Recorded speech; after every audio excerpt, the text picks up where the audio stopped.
الحمد لله ثم الحمد لله القائل يا أيها الذين آمنوا إذا نودي للصلاة من يوم الجمعة فاسعوا إلى ذكر الله وذروا البيع ذلكم خير لكم إن كنتم تعلمون أشهد أن لا إله إلا الله وحده لا شريك له وأشهد أن سيدنا محمدا عبده ورسوله اللهم صل وسلم على سيدنا محمد وعلى آله وأصحابه أجمعين أما بعد فيا عباد الله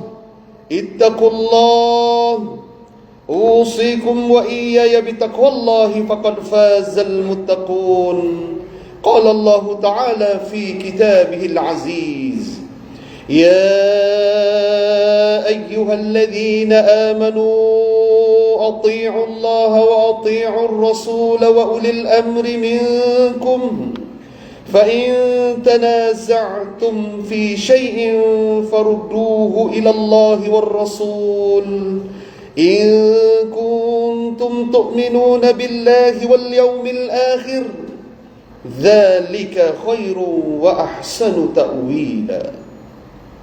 Wahai orang-orang yang beriman, taatlah kamu kepada Allah dan taatlah kamu kepada Rasulullah dan kepada ulil amr, yaitu orang-orang yang berkuasa dari kalangan kamu.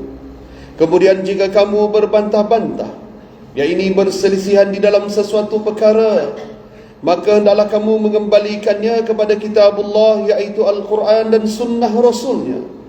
Jika kamu benar-benar beriman kepada Allah dan hari akhirat, yang demikian adalah lebih baik bagi kamu dan lebih elok pula kesudahannya.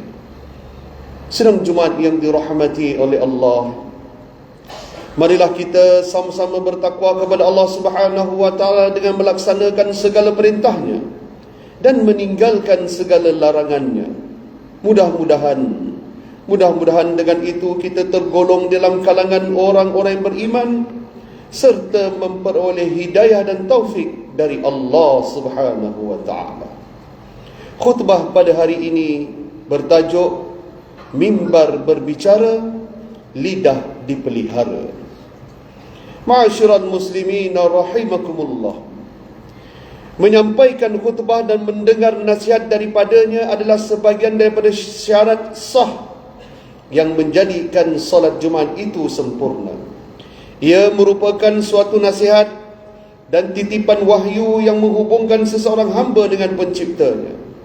Menumpukan perhatian sepenuhnya ketika khutbah disampaikan bukanlah suatu pilihan, akan tetapi ia merupakan kewajipan di dalam solat Jumaat. Setiap patah bicara yang disampaikan oleh khatib di atas mimbar wajib didengari. Setiap patah bicara yang disampaikan oleh khatib di atas mimbar wajib didengari, agar ia dapat menyuburkan kembali jiwa yang lalai serta menjadikan umat Islam sentiasa bersatu dalam kebenaran. Oleh kerana itu, Allah Subhanahu wa taala memerintahkan agar kita memberi tumpuan sepenuhnya terhadap ibadah ini dan meninggalkan segala urusan-urusan yang berbentuk keduniaan. Firman Allah Subhanahu wa taala menerusi ayat ke-9 daripada suratul Jumu'ah, sebagaimana yang dibacakan pada awal khutbah tadi, yang bermaksud, wahai orang-orang yang beriman, apabila kamu diserukan azan untuk mendirikan solat pada hari Jumaat, maka bersegeralah kamu ke masjid mengingati Allah, iaitu dengan mendirikan solat Jumaat, dan tinggalkanlah berjual beli, iaitu pada ketika itu. Hal itu lebih baik bagi kamu jika kamu mengetahui hakikat yang sebenarnya.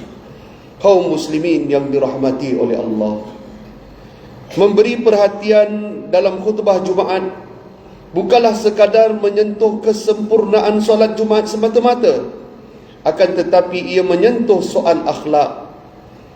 Terdapat beberapa perkara penting yang menjadi peringatan buat semua para jemaah yang hadir pada hari ini. Yang pertama, Rasulullah SAW dengan tegas melarang sebarang perbuatan yang boleh mengganggu tumpuan seseorang ketika khutbah sedang disampaikan.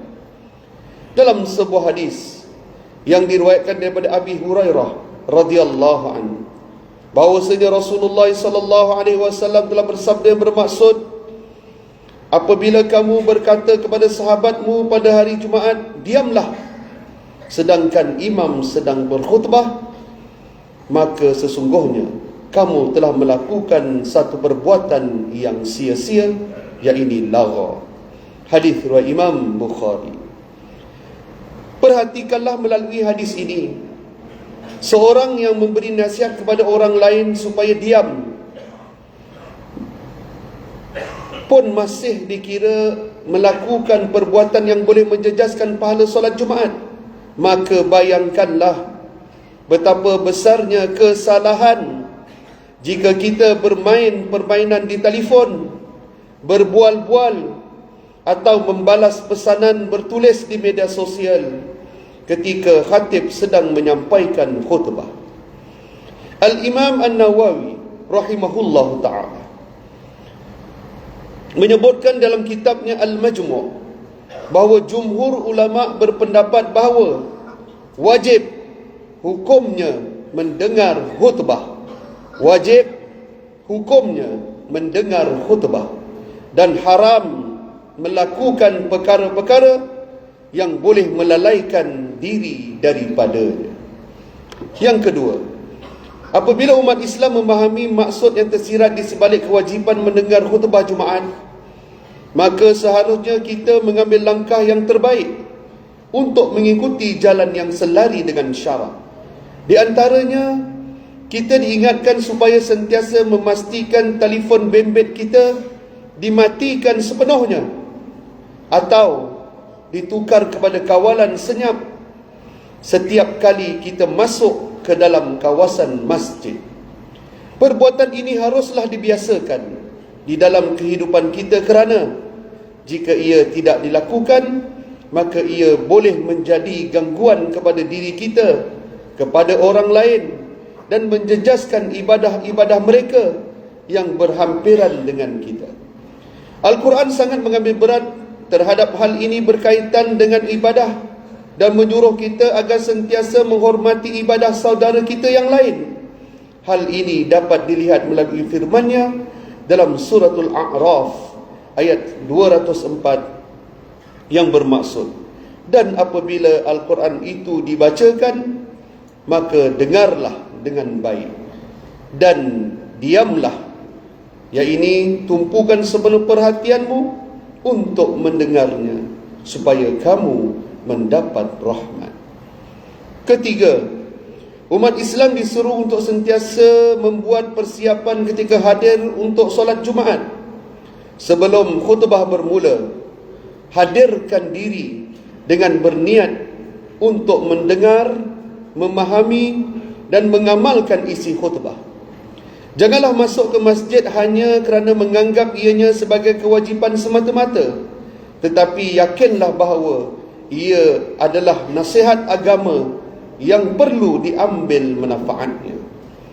Dengan niat yang betul dan jiwa yang bersih, maka perbuatan mendengar khutbah akan menjadi ibadah yang sangat-sangat bernilai di sisi Allah Subhanahu wa ta'ala. Membuat persediaan yang baik sebelum datang ke masjid akan membuatkan hati kita menjadi lebih tenang, hilang rasa mengantuk, dan bersedia menerima nasihat yang bermanfaat daripada khutbah yang disampaikan. Sidang Jumaat yang dirahmati oleh Allah, sebagai rumusan bagi mengakhiri khutbah pada minggu ini, marilah kita menyedari bahawa setiap detik kita berada di dalam masjid ini adalah ruang untuk kita meraih rahmat yang tidak seharusnya disia-siakan. Khutbah Jumaat bukan sekadar syarat yang melengkapkan solat Jumaat, Akan tetapi ia adalah bekalan rohani yang akan kita bawa pulang ke rumah dan ke tempat kerja untuk mendepani hari-hari yang mendatang. Apabila kita berada di rumah Allah, iaitu di masjid, maka jagalah adab kita sebagai seorang tetamu Allah. Khususnya ketika khutbah Jumaat sedang disampaikan, telefon bimbit, walaupun ia merupakan alat yang bermanfaat, namun perlulah diletakkan seketika demi memuliakan syariat Islam ini. Janganlah kita menjadi golongan yang hanya hadir jasadnya namun kosong hatinya. Begitu juga dengan bapa penjaga yang membawa anak-anak kecil. Mereka perlulah sentiasa memastikan anak-anak mereka dalam keadaan terkawal. Semoga Allah Subhanahu wa ta'ala menjadikan kita para hamba-hambanya yang sentiasa rindu akan nasihat dan memberikan kita taufik untuk mengamalkan setiap butir hikmah yang disampaikan di dalam khutbah. A'udzu billahi minasyaitonir rajim. Inna fi dzalika ladzikra liman kana lahu qalbun aw alqas sam'a wa huwa syahid. Suratul Qaf ayat 37 yang bermaksud, sesungguhnya pada yang demikian itu pasti terdapat peringatan bagi orang-orang yang mempunyai hati atau yang menggunakan pendengarannya sedangkan dia menyaksikannya. Barakallahu li wa lakum bil Qur'anil azim wa nafa'ani wa iyyakum bima fihi minal ayati wadh-dhikril hakim wa taqabbala minni wa minkum tilawatahu innahu huwas sami'ul alim. أقول قولي هذا وأستغفر الله العظيم لي ولكم ولسائر المسلمين والمسلمات والمؤمنين والمؤمنات فاستغفروه فيا فوز المستغفرين ويا نجاة التائبين.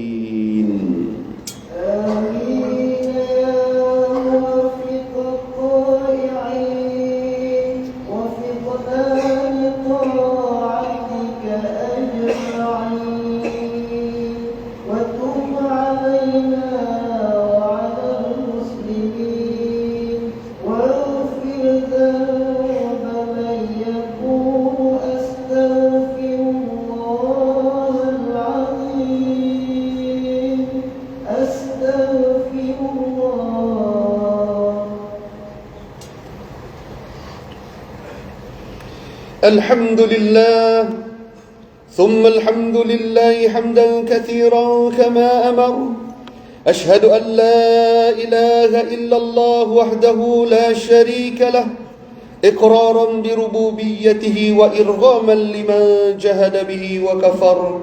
وأشهد أن سيدنا محمدا سيد البشر صلى الله وسلم على سيدنا محمد وعلى آله وصحبه ما اتصلت عين بنظر وأذن بخبر. أما بعد فيا عباد الله اتقوا الله فيما أمر وانتهوا عما نهاكم عنه وزجر. Wahai hamba Allah, ingatlah bahawa dunia ini adalah tempat tumpangan untuk sementara. Akhirat jualah sebenar-benar tempat yang kekal selama-lamanya. Oleh itu marilah kita bertakwa kepada Allah untuk mendapatkan kebahagiaan serta menyelamatkan diri daripada siksaan api neraka.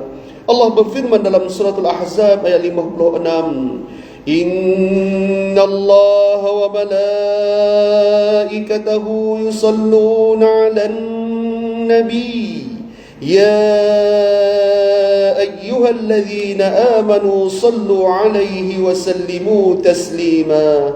Sesungguhnya Allah dan para malaikatnya berselawat, yakni memberi segala penghormatan dan kebaikan kepada Nabi Muhammad sallallahu alaihi wasallam. Wahai orang-orang beriman, berselawatlah kamu kepadanya serta ucapkanlah salam sejahtera dengan penghormatan yang sepenuhnya. Allahumma salli wa sallim ala Sayyidina Muhammad wa ala ali Sayyidina wa maulana Muhammad. Marilah kita bermohon kepada Allah Subhanahu wa taala, semoga Allah meridai khalifah-khalifah Rasulullah sallallahu alaihi wasallam, yaitu Sayyidina Abu Bakar As-Siddiq radhiyallahu an, Sayyidina Umar ibn Al-Khattab radhiyallahu an, Sayyidina Utsman ibn Affan radhiyallahu an, dan Sayyidina Ali ibn Abi Talib radhiyallahu an, dan sahabat-sahabat baginda yang sama-sama berjuang, bermujahadah menegakkan agama Allah yang maha suci ini radhiyallahu anhum ajma'in. Seterusnya kepada bapa saudara junjungan kita Sayyidina Hamzah dan Sayyidina Abbas radhiyallahu anhuma, cucunda baginda Sayyidina Hasan dan Sayyidina Husain radhiyallahu anhuma, putri-putri baginda Sayyidatuna Fatimah Zahra dan lain-lainnya radhiyallahu anhunna, isteri-isteri baginda Sayyidatuna Khadijah, Sayyidatuna Aisyah dan lain-lainnya radhiyallahu anhunna. Seterusnya kepada sekalian keluarga, sahabat-sahabat, pengikut-pengikut sahabat, dan mereka yang menuruti mereka itu dari semasa ke semasa hingga hari kiamat. Allahumma ghfir lil muslimin wal muslimat wal mu'minin wal mu'minat al-ahya'i minhum wal amwat. Ya Allah, ampunkanlah sekalian kaum muslimin dan muslimat, ampunkanlah sekalian kaum muslimin dan muslimat, mukminin dan mukminat, sama ada yang masih hidup ataupun yang telah meninggal dunia. Ya Allah, peliharakanlah akidah kami yang berlandaskan akidah ahli sunnah wal jamaah, aliran al-Asy'ariyah dan al-Maturidiyah. Ya Allah, pelihara, lindungi, jauhi dan selamatkanlah apalah kiranya diri kami ini, zuriat keturunan kami, keluarga-keluarga kami, dan umat Islam keseluruhannya daripada apa jua balak bencana, wabak dan penyakit, segala mara bahaya, kesusahan dan keburukan. Ya Allah, kurniakanlah kemuliaan dan kesejahteraan kepada mereka-mereka yang berjihad dan yang menafkahkan hartanya ke jalan-Mu, seperti pembayar-pembayar zakat, pewakaf-pewakaf, penderma-penderma, khususnya mereka yang menderma di masjid ini. Ya Allah, kurniakanlah taufik dan hidayah, kekuatan, kesejahteraan dan pertolongan kepada ketua-ketua negara Islam dan raja-rajanya, khasnya kepada Abdakal Haris Ali Syariatik, Seri Paduka Baginda Yang di-Pertuan Agong As-Sultan Ibrahim, dan kepada Seri Paduka Baginda Raja Pemaisuri Agong Raja Zari Sofia, kepada Tunku Mahkota Ismail Pemangku Sultan Johor, Cik Puan Mahkota Khalidah Johor, dan Tunku Iskandar Raja Muda Johor, juga Paduka putera-putera dan putrinya, kerabat-kerabat diraja serta rakyat yang beriman.